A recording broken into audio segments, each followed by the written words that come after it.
So hello. The good thing about being close to the end is that most of the speakers and discussants have already said what you probably wanted to say. So I will just give you a very brief overview of my experience over 17 years at the GRC, where we have been struggling to get composite indicators and scoreboards into the policy cycle, make them as reliable as possible, introduce the participatory approaches, this quality assurance, and as a result, have hundreds of organizations coming to the GRC asking for its help to get these indicator frameworks right.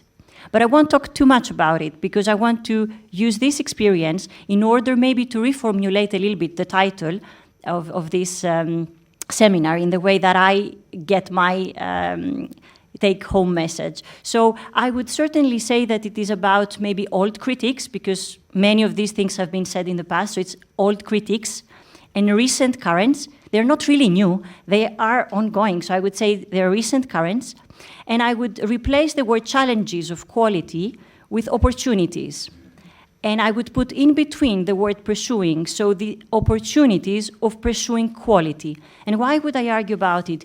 Because there is a very nice quote by Daniel Lincoln, who said, excellence, like all abiding values, it's a marathon, it's not a sprint.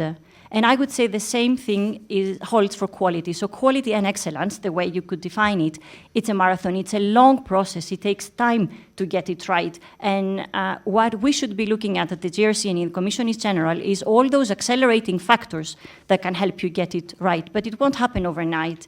So I would certainly argue that all this thinking about this today's workshop would make me think a little bit that every now and then you press a pause button in the things that you do, you reflect, you consult with others, but it has to keep you going. It shouldn't stop you from doing things that you wanted to do in the first place. So it's more of a pause thing rather than something that would stop you.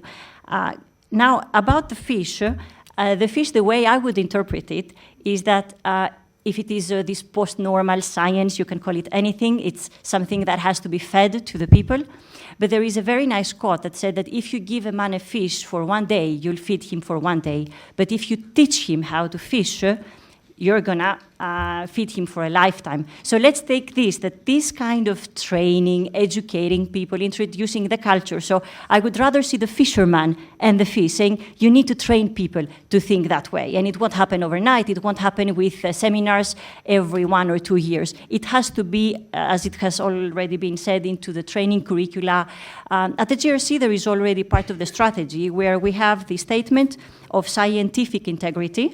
It's a kind of the Hippocrates oath for scientists, so it's there, this statement. So part of this statement could be a little bit built up on this, on the trainings related to post-normal science and this way of thinking. And this is how I would end my intervention.